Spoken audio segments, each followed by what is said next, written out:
I don't think we could have asked for a more challenging quarter-final draw. So let's get into it.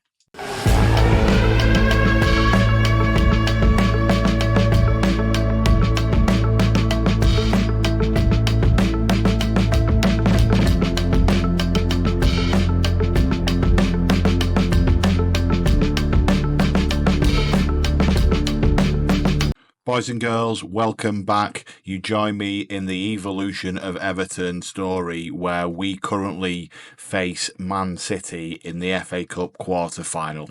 Yes, it's at Goodison, but could it be a more challenging draw? I don't think so. City are currently top of the Premier League and they're top by 9 points last time I checked. Yeah, 9 points. They've already qualified for the Champions League. So, they're doing great things and we're currently really battling it out in mid-table, so it's an honest to goodness challenge. In terms of what happened in between the last game we were at and where we are now, obviously we took on Burnley, we beat those only just. We travelled to Bournemouth and we got a draw. I will say we dominated, we still only got a draw. And then we took on we took on Southampton at home and absolutely battered them, but could not finish. Dwight McNeil went through on goal twice and missed.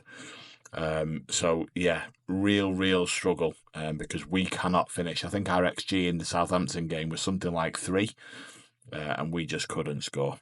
So that's where we are, 2 draws. So, I will say, convert 3 or 4 of those to wins and we're in a good place, But in order to do that, we've got to finish. Now, speaking of other positives, youth system, where is it?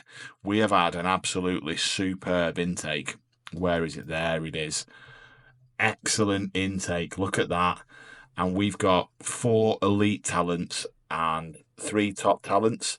Really like some of these. 1, because of their hair. Look at that kid. Absolutely superb.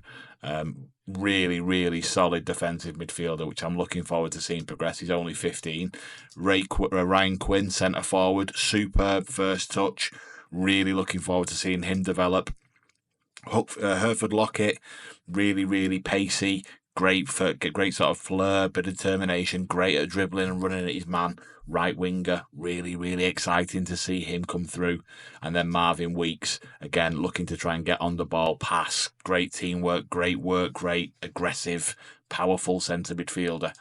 And then we've got another forward here in Finlay Davis, who actually has got decent finishing already at 16. So, yeah, real positive youth intake. Really pleased to see that. That will help us in the years to come. But it isn't going to help us against Man City, and the next time you join me will be in the dressing room. Welcome back. You join me in the dressing room, and I've just been having a word with myself, but I've come to the conclusion that we are going first team. The only change I've made is I've dropped Dwight McNeil. I've dropped into the bench. Lindstrom's going to come into this hole, try and find pockets of space and use his ability, because he's been fantastic for us, in fairness. Really creative, likes playing in the Cup too, can play right the way across the middle of that park, likes the shadow striker role, can definitely do it. He can get into those pockets. His movement's great, so he's going to sit in there for me and play. Torres out wide, Roy on the other side, full foot back 4. Pickford's going to start in goal. And obviously Gay can't start because he was suspended after that horror tackle at Turf Moor. Right, so that's how we're going to line up. Let's go and try and do this. We've reverted to a little bit more balanced rather than positive. So we'll see how we can compete. City are first team with the exception of Edison not playing. So we've got an honest to goodness problem on here. All the pressure's on them. I think we've probably got as far as the board will embrace, in fairness, because I don't think they're going to expect us. I don't think Karen can look me in the face and expect us to get past Man City. But you never know, I suppose. I know what we're capable of. It's Derby Day. It's not Derby Day, Liam. It's really not. I've spoken to a couple of Everton fans. Never seen a Derby Day, but I'll use it to try and get a buzz. Out go the lads. By the way, I need a centre midfielder. We need so much in this team. But it's going to be a very interesting summer. I know we're only in March, but whether we get any money to spend in the window is going to really make or break what we can and can't do. I might have to try and generate some money myself as Rodri goes from distance and Pickford pushes. Look at all those City fans behind the goal. They've come in numbers as Bernardo looks to swing in a corner. He's trying to find Haaland, but Calvert-Lewin, his opposite number, knocks it away and it finds Kyle Walker and it comes to nothing. First 10 minutes down, City are dominating possession, which you would expect. I don't like how much they're dominating possession, but nonetheless they are. We've not created anything. I'm going to shout a demand more to try and rev them up a little bit. What can we get out of these boys? Decore's looking either sad or furious. I'm not entirely sure which. Maffeo, back to Tarks. Let's try and just have a little bit of a spell on the ball. Decore, there he is. Roy steps inside and drives in. You like to see that go wide. Lindstrom, round the corner for Torres. Can you find somebody? He's gone all the way. Calvert-Lewin, and he's got a toe and he's tucked it in. That's an absolutely superb run by Roy in the first instance, who jumps and finds that pocket, goes right the way out. Lindstrom with a little bit of turn and swivel quality. 1, 2, round the corner, and Torres is in absolute acres. Beats his man by driving to the byline, and then Calvert-Lewin just gets across his centre half to tuck in from 2 yards, and we've taken the lead. Million miles against play, in fairness, but the quality of the chance means we've got the right level of XG for the scoreline. Half-time's approaching. Can we hold this till half-time, get in, have some juice, and have a right good chinwag? I think we need to. Well done, lads. Well done. We're ahead on the scoreboard. We certainly deserve to be given how much we've created. I think that's an absolute fibby in Wone. I genuinely do. It was a very, very good first half performance is what I will say to the boys and send them back out. You can't complain with what they've done there. The one opportunity where they've had some time on the ball, they've used it really well. But now City are on it, and what can they do? Gvardiol, back to Kyle Walker. Gvardiol again, he's going to open up this time and go the other way. Rodri, all the way back to Ortega. Let's hold our shape if we can. Ake, into De Bruyne. De Bruyne can find gaps, we know that. He's clipped one and he's found Haaland, who's had a shot. I think he was offside. Pickford kind of stood still, which left me absolutely terrified. But nonetheless, it's come to nothing. City are on it again, though. Ruben Diaz. Rodri, from distance he went. Lindstrom's nodded it away, but we need to get out. We're very, very deep. All the way back to Ortega. That gives us the opportunity to get up the field, and we've got to do it. Diaz is on the ball again. Back to Ake. We're doing well. We're holding, but City do this really well. They just shift you. Diaz into Gundogan. Back to Ake. Where's he going to go? Out to Gvardiol. Rodri round the corner to De Bruyne.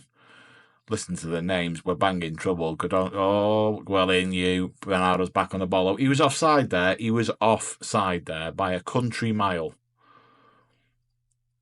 He was definitely off. Thank you. No need for that. Trust your lad with a flag. I mean, we could all see it. He was about 7 miles off. Look at that. Move on. Right, okay, good. Another City opportunity. They're really turning the screw now, aren't they? As Haaland is in and Pickford pushes round the post. He's done well. It looked like it was right down his pipe, though, in fairness. De Bruyne, boxed. Flicked away. Can we just have a minute, please, City? Can we have a minute? 60 minutes. Tell Branthwaite to mark early hand. I think one of the centre-halves should be doing that anyway without me telling him to do it, in fairness. 75 minutes on the clock. I'm terrified to make a change, but I'm probably going to have to in a couple of minutes just to keep the legs going, and we're going to do it now.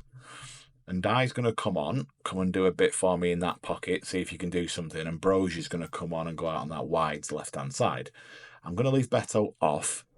I can't believe Roy's only got a 6.3. I'm going to drag him because ratings suggest he should be dragged, but that movement that he created for the first goal was absolutely superb. Absolutely superb. And that will probably do. The fullbacks are doing really well. We'll just reinforce the legs up top to try and keep the pressure on the City defence when they do start to shift it around their backline. 90 minutes is fast approaching. 4 minutes of extra time. It's all over. Ref, blow that whistle. And he has done. Pep Guardiola looks dejected as Everton progress into the semi-final with one passage of play, which was absolutely superb and completely stands up to that shape that we played, right? Absolutely fantastic. That sound you hear is everyone who wrote us off backtracking. Can you hear it as they beep going backwards? Superb. Callum, How are you doing, son? The magic of the cup. What a great day for Everton. We had a game plan and I couldn't be prouder of everybody. Superb. Superb. We're on our way to a semi-final, people. 450 bags. Yes, he's tired. I get that. Who are you watching? Okay, it's only for international duty. I'll let you off. That's fine. Press conference, send you. Next game is Liverpool versus Everton, which obviously is a massive game, but in the context of this season, it really isn't. The biggest game will be our semi-final, which is now due to be played in 4 games' time. Let's have a look, see if it will tell us who we've got the opportunity to play. So West Ham and Chelsea and Aston Villa, Sunderland hasn't been played yet. Palace have beat Middlesbrough. But it's not looking insurmountable now that we've knocked out the Giants at a Man City. Let's see if we can just give it another couple of days and see. Let's have a look. So here's the other quarterfinals. Let's see who goes through. And the draws tomorrow. Let's do that. Let's stick out for the draw. Villa beat Sunderland. West Ham have knocked Chelsea out. That's also massive.